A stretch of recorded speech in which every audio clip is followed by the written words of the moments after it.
All right. Well, hello, and nice to see you again. And we are back for Boy in the Striped Pajamas, and we're up to chapter 5. And I've started giving my little summaries at the end of the chapters and not the beginning, so we'll just take right off and get into it and see what Gretel and Bruno are up to now. Chapter 5, called Out of Bounds at All Times and No Exceptions. There was only one thing for it, and that was to speak to Father. Father hadn't left Berlin in the car with them that morning. Instead, he had left a few days earlier, on the night of the day that Bruno had come to find Maria going through his things, even the things he'd hidden at the back that belonged to him, and where no one else's business. In the days following, Mother Gretel, Maria, Cook Lars, and Bruno had spent all their time boxing up their belongings and loading them into a big truck to be brought to their new home at Outwith. It was on this final morning, when the house looked empty, and not like their real home at all, that the very last things they owned were put into suitcases, and an official car with a red and black flags on the front had stopped at their door to take them away. Mother, Maria, and Bruno were the last people to leave the house, and it was Bruno's belief that Mother didn't realize that the maid was still standing there, because as they took one last look around the empty hallway where they had spent so many happy times, the place where the Christmas tree stood in December, the place where wet umbrellas were left in a stand during the winter months, the place where Bruno was supposed to leave his muddy shoes when he came in but never did, Mother had shaken her head and said something very strange. "We should have never let the Fury come to dinner," she said. "Some people in their determination to get ahead." Just after she had said that, she turned round, and Bruno could see that she had tears in her eyes. But she jumped when she saw Maria standing there, watching her. "Oh, Maria," she said in a startled tone of voice. "I thought you were in the car." "I was just leaving, ma'am," said Maria. "I didn't mean," began Mother before shaking her head and started again. "I wasn't trying to suggest—" "I was just leaving, ma'am," repeated Maria, who must not have known the rule about not interrupting Mother, and stepped through the door quickly and ran to the car. Mother had frowned, but then shrugged, as if none of it really mattered any more anyway. "Come then, Bruno," she said, taking his hand and locking the door behind them. "Let's just hope we get to come back here someday when all this is over." The official car with the flags on the front had taken them to a train station, where there were two tracks separated by a wide platform, and on either side a train stood waiting for the passengers to board. Because there were so many soldiers marching about on the other side, not to mention the fact that there was a long hut belonging to the signalmen separating the tracks, Bruno could only make out the crowds of people for a few moments before he and his family boarded a very comfortable train with very few people on it, and plenty of empty seats, and fresh air when the windows were pulled down. If the trains had been going in different directions, he thought, it wouldn't have seemed so odd. But they weren't. They both pointed eastwards. For a moment he considered running across the platform to tell the people about the empty seats in his carriage, but he decided not to, as something told him that if it didn't make Mother angry, it would probably make Gretel furious, and that would be worse still. Since arriving at Outwith and their new house, Bruno hadn't seen his father. He had thought perhaps he was in his bedroom earlier when the door creaked open, but that had turned out to be the unfriendly young soldier, who had stared at Bruno without any warmth in his eyes. He hadn't heard Father's booming voice anywhere, and he hadn't heard the heavy sound of his boots on the floorboards downstairs. But there were definitely people coming and going, and he debated what to do. For the best, he heard terrific commotion coming from downstairs, and went out to the hallway to look over the banister. Down below, he saw the door to Father's office standing open, and a group of 5 men outside it, laughing and shaking hands. Father was at the center of them, and looked very smart in his freshly pressed uniform. His thick, dark hair had obviously been recently lacquered and combed, and as Bruno watched from above, he felt both scared and in awe of him. He didn't like the look of the other men quite as much. They certainly weren't as handsome as Father, nor were their uniforms as freshly pressed, nor were their voices so booming, or their boots so polished. They all held their caps under their arms and seemed to be fighting with each other for Father's attention. Bruno could only understand a few of their phrases as they traveled up to him. Made mistakes from the moment he got here. It got to the point where the Fury had no choice but to, said one. Discipline, said another. And efficiency. We have lacked efficiency since the start of 42, and without that, it's clear. It's clear what the numbers say. It's clear, Commandant, said the third. And if we build another, said the last, imagine what we could do then. Just imagine it. Father held a hand in the air, which immediately caused the other men to fall silent. It was as if he were the conductor of a barbershop quartet. Gentlemen, he said, and this time Bruno could make out every word, because there had never been a man born who was more capable of being heard from one side of the room to the other than Father. Your suggestions and your encouragement are very much appreciated. And the past is the past. Here we have a fresh beginning, but let that beginning start tomorrow. For now, I'd better help my family settle in, or there will be as much trouble for me in here as there is for them out there. You understand? The men all broke into laughter and shook Father's hand. As they left, they stood in a row together like toy soldiers, and their arms shot out, the same way that Father had taught Bruno to salute. The palms stretched flat, moving from their chests up to the air in front of them, in a sharp motion, as they cried out the two words that Bruno had been taught to say whenever anyone said it to him. Then they left, and Father returned to his office, which was out of bounds at all times and no exceptions. Bruno walked slowly down the stairs and hesitated for a moment outside the door. He felt sad that Father had not come up to say hello to him in the hour or so that he had been here. But it had been explained to him on many occasions just how busy Father was, and that he couldn't be disturbed with silly things like saying hello to him all the time. But the soldiers had left now, and he thought it would be all right if he knocked on the door. Back in Berlin, Bruno had been inside Father's office on only a handful of occasions, and it was usually because he had been naughty and needed to have a serious talking to. However, the rule that applied to Father's office in Berlin was one of the most important rules that Bruno had ever learned, and he was not so silly as to think that it would not apply here at Outwith, too.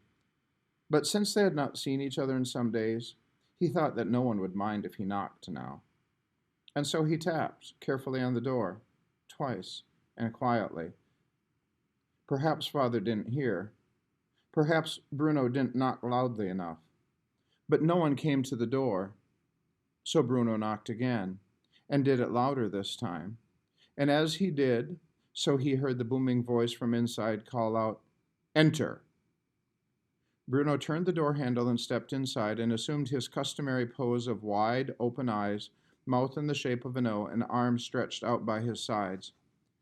The rest of the house might have been a little dark and gloomy, and hardly full of possibilities for exploration. But this room was something else. It had a very high ceiling to begin with, and the carpet underfoot that Bruno thought he might sink into. The walls were hardly visible. Instead, they were covered with dark mahogany shelves, all lined with books, like the ones in the library at the house in Berlin. There were enormous windows on the wall facing him, which stretched out into the garden beyond, allowing him a comfortable seat to be placed in front of them. And in the center of all this, seated behind a massive oak desk, was Father himself, who looked up from his papers when Bruno entered and broke into a wide smile. "Bruno," he said, coming around from behind the desk and shaking the boy's hand solidly. For Father was not usually the type of man to give anyone a hug, unlike Mother and Grandmother, who gave them a little too often for comfort, complimenting them with slobbering kisses. "My boy," he added after a moment. "Hello, Father," said Bruno quietly, a little overawed by the splendor of the room.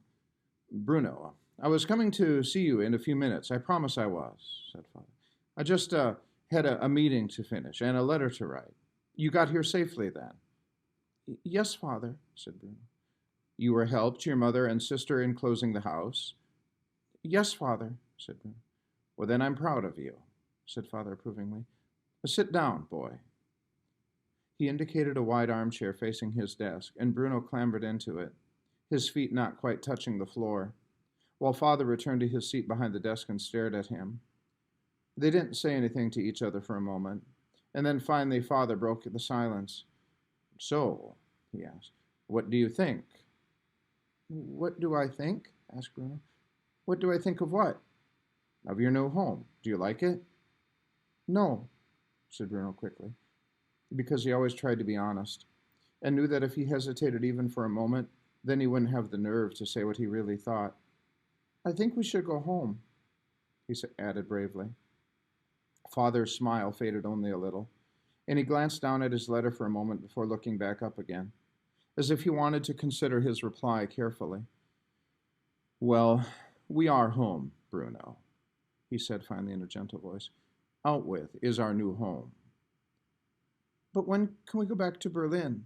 Asked Bruno, his heart sinking when Father said that. It's so much nicer there. Come, come, said Father, wanting to have none of that. Let's have none of that, he said. A home is not a building or a street or a city or something so artificial as bricks and mortar. A home is where one's family is. Isn't that right? Yes, but... And our family is here, Bruno, at Outwith, ergo. This must be our home. Bruno didn't understand what ergo meant, but he didn't need to, because he had a clever answer for Father. But grandfather and grandmother are in Berlin, he said, and they're our family too, so this can't be our home. Father considered this and nodded his head. He waited for a long time before replying. Yes, Bruno, they are. But you and I and Mother and Gretel are the most important people in our family, and this is where we live now, at Outwith. Now don't look so unhappy about it. Because Bruno was looking distinctly unhappy about it. You haven't even given it a chance yet. You might like it here. I don't like it here, insisted Bruno. Bruno, his father said in a tired voice. Well, Carl's not here, and Daniel's not here, and Martin's not here, and there are no other houses around us, and no fruit and vegetable stalls, and no streets, and no cafes with tables outside, and no one to push you from pillar to post on a Saturday afternoon. Bruno, sometimes there are things we need to do in life that we don't have a choice in, said Father. And Bruno could tell that he was starting to tire of this conversation. And I'm afraid this is one of them. This is my work, important to our country, important to the Fury. You'll understand that someday. I want to go home, said Bruno. He could feel tears welling up behind his eyes and wanted nothing more than for Father to realize just how awful the place Outwith really was and agree that it was time to leave. You need to realize that you are at home, he said instead, disappointing Bruno. This is it, for the foreseeable future. Bruno closed his eyes for a moment. There hadn't been many times in his life when he had been quite so insistent on having his own way, and he had certainly never gone to Father with quite so much desire for him to change his mind about something. But the idea of staying here, the idea of having to live in such a horrible place where there was no one at all to play with, was too much to think about. When he opened his eyes a moment later, Father stepped around from behind the desk and settled himself in an armchair beside him. Bruno watched as he opened a silver case and took out a cigarette and tapped it on the desk before lighting it. I remember when I was a child, said Father. There were certain things that I didn't want to do. But when my father said that it would be better for everyone if I did them, I just put my best foot forward and got on with them. What kind of things? Asked Bruno. Oh, I don't know, said Father, shrugging his shoulders. It's neither here nor there anyway. I was just a child and didn't know what was for the best. Sometimes, for example, I didn't want to stay at home and finish my schoolwork. I wanted to be out in the streets playing with my friends, just like you do. And I look back now and see how foolish I was. So you know how I feel? Said Bruno hopefully. Yes, but I also knew that my father, your grandfather, knew what was best for me, and that I was always happiest when I just accepted that. Do you think that I would have made such a success in my life if I hadn't learned when to argue and when to keep my mouth shut and follow orders? Well, Bruno, do you? Bruno looked around. His gaze landed on the window in the corner of the room, and through it he could see the awful landscape beyond. Did you do something wrong? asked for a moment. Something that made the Fury angry? Me, said Father, looking at him in surprise. Well, what do you mean? Well, did you do something bad at work? I know that everyone says you're an important man and that the Fury has big things in mind for you, but he'd hardly send you to a place like this if you hadn't done something that he wanted to punish you for. Father laughed, which upset Bruno even more. There was nothing that made him more angry than when a grown-up laughed at him for not knowing something, especially when he was trying to find out the answer by asking questions. You don't understand the significance of such a position, Father said. Well, I just don't think you can have been very good at your job if it means that we all have to move away from a very nice home and our friends and come to a horrible place like this. I think you must have done something wrong. And you should go and apologize to the Fury. And maybe that will be an end to it. Maybe he'll forgive you if you're very sincere about it. The words were out before he could really think about whether they were sensible or not. Once he heard them floating in the air, they didn't seem like entirely the kind of things he should be saying to Father. But there they were, already said, and not a thing he could do to take them back. Bruno swallowed nervously, and after a few moments' silence glanced back at Father, who was staring at him stony-faced. Bruno licked his lips and looked away. He felt it would be a bad idea to hold Father's eye. After a few silent and uncomfortable minutes, Father stood up slowly from the seat behind him and walked back behind the desk, laying his cigarette on an ashtray. I wonder if you are being very brave, he said quietly after a moment, as if he was debating the matter in his head, rather than merely disrespectful. Perhaps that's not such a bad thing. I didn't mean... But you will be quiet now, said Father, raising his voice and interrupting him, because none of the rules of normal family life ever applied to him. I have been very considerate of your feelings here, Bruno, because I know that this move is difficult for you. And I have listened to what you have to say, even though your youth and inexperience force you to phrase things in an insolent manner. But you'll notice that I have not reacted to any of this. But the moment has come when you will simply have to accept that. I don't want to accept it, shouted Bruno, blinking in surprise because he hadn't known he was going to shout out loud. In fact, it came as a complete surprise to him. He tensed slightly and got ready to make a run for it if necessary. But nothing seemed to be making Father angry today. And if Bruno was honest with himself, he would have admitted that Father rarely became angry. He became quiet and distant and always had his way in the end anyway. And rather than shouting at him or chasing him around the room, he simply shook his head and indicated that their debate was at an end. Go to your room, Bruno, he said in such a quiet voice that Bruno knew that he meant business now. So he stood up, tears of frustration forming in his eyes. He walked towards the door, but before opening it, he turned around and asked one final question. Father, he began. Bruno, I'm not going to, began Father irritably. It's not about that, said Bruno quickly. I just have one question. Father sighed but indicated that he should ask it, and then that would be an end to the matter and no arguments. Bruno thought about his question, wanting to phrase it exactly right this time, just in case it came out as being rude or uncooperative. Who are all those people outside? He said finally. Father tilted his head to the left and looking a little confused by the question. It was soldiers, Bruno, he said, and secretaries and staff workers. You've seen them all before, of course. No, not them, said Bruno. The people I see from my window, in the huts in the distance, they're all dressed the same. Ah, those people, said Father, nodding his head and smiling slightly. Those people. Well, they're not people at all, Bruno. Bruno frowned. They're not? He asked, unsure of what Father meant by that. Well, at least not as we understand the term, Father continued. But you shouldn't be worrying about them right now. They're nothing to do with you. You have nothing whatsoever in common with them. Just settle into your new home and be good. That's all I ask. Accept the situation in which you find yourself, and everything will be so much easier.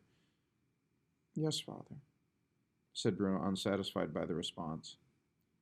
He opened the door, and Father called him back for a moment. standing up and raising an eyebrow as if he'd forgotten something. Bruno remembered the moment his father made the signal and said the phrase, and imitated him exactly. He pushed his 2 feet together and shot his right arm into the air, before clicking his 2 heels together, and saying in as deep and clear voice as possible, as much like his father's as he could manage, the words he said every time he left a soldier's presence. Heil Hitler, he said, which he presumed was another way of saying, well, goodbye for now. Have a pleasant afternoon. Okay, that was a powerful chapter. A lot there that's going to matter to the story, but it was all about a conversation that a boy is having with his father, and maybe some of you can relate to a conversation like that you had with a father, that something you really didn't understand, didn't wanted to clear up, didn't get your way, didn't like it, and the father was having a hard time explaining it in a way that he could understand. But yes, you're right if you're feeling there's something a little dark and sinister here. And at the end, when he was talking about, Bruno asked who those people were in those huts out there that were all dressed the same. And father said, well, they're not people, Bruno. Well, at least not in the way we understand the term. We have nothing in common with them. So just forget about them. That's what he told his son. And then remember the fact that his son clicked his heels together and said a Heil Hitler before he left. All right, see you next time.